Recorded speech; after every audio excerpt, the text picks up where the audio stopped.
බලන්නකො කොල්ල ප්‍රාඩුවක ඇවිල්ලා තියෙන්නේ. කොල්ල කෝටිපතියෙක් වගේ. නේ අර ගර්ල්ගේ අතේ තියෙන වොච් එක ලක්ෂ ගාණක එකක්. ඇඳුම්නේ බ්‍රෑන්ඩඩ් ඇඳුම් iPhone එකයි. ඒ මොල් පොකේකකුත් දී. මගේ අතේ තියෙන සල්ලි තිබ්බම වරන් දෙන්න තිබ්බා. මේ අනේ අරියා දුකේ වගේ මං චුට්ටක් ගිහලා කතා කරලා නැත. Excuse me. ඔයා මොකක් හරි ප්‍රශ්නයකද ඉන්නේ? ඔව්. ඇයි අනේ ඔයාගේ බොයිෆ්‍රෙන්ඩ් ගොඩක් රිච් කෙනෙක් නේ. මම දැක්කා ඔයා ලක්ෂරි බ්‍රෑන්ඩ්ස් අරන් ඉන්නේ. වාව් බලන්න ඉන්නේ ප්‍රාඩෝ එකකින්. ඔයා හිතන හැමදේම ඔයාට තියෙනවා. ඔයාට හිතාගන්නේ ඔයා වගේ කෙනෙක්ට ප්‍රශ්න කියන දේවල් තියෙනවදවත් කියලා. මිනිස්සේ කෑතට සතුටින් ඉන්නවා කියලා දැක්කට ඒ මිනිස්සු සතුටින්ද දුකින්ද ඉන්නේ කියලා ඔයා කවදාවත් දන්නේ නැහැ. ඔයා වගේ කෙනෙක්ට ලෝකේ තියෙන ඕනම දෙයක් ගන්න පුළුවන් කෙනෙක්ට කොහොමද දුකක් දැනෙන්නේ? එයා මට ලෝකේ තියෙන හැමදේම මං ඉන්න හැමදේම අරන් දෙනවා ඇති.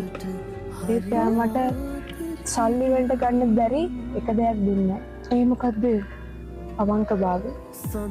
එයා මට කොච්චර දේවල් අරන් දුන්නා, ආදරය දුන්නා සදත් නෑ. එයා මට අවංකභාවය දෙන්නේ නැත්නම්. එයාට මං හැර තව ගොඩක් කට්ටිය ඉන්නවා.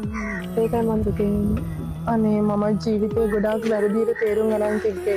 මං හිතුවා ඔයාට ගොඩාක් සල්ලි තියෙනකොට, ඔයා හිතන හැමදේම අරන් දෙනකොට, ඔයාට ලස්සන තැන් වලට එක්ක යනකොට, රස කෑම බීම කන්න බොන්න දෙනකොට ඒක තමයි ආදරය කියලා. ඇත්තටම මං හිතන්නේ මං වාසනාවන්තයි කියලා. ඔව්. ඔයා ගොඩක් වාසනාවන්තයි. ඔයාට ආදරය කරන, ඔයාට අවංකභාවය දෙන, ඔයාට හොඳ පාර්ට්නර් කෙනෙක් ඉන්නවා. ඒක කවදාවත් අතහැරගන්න එපා.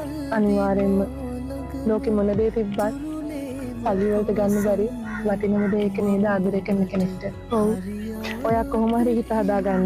එයාට නැති උනේ එයාට ලෝකයක් තරම් ආදරය කරපු කෙනෙක්. හැබැයි ඔයාට නැති උනේ ඔයාට මොන දේ අරන් දුන්නත් හදවතේ ඔයාට පුංචිවත් වටිනාකමක් නැති කෙනෙක්. ඒ වගේ අයත් එක්ක ඉන්න එපා. good luck. මං ගිහින් එන්න. හරි bye.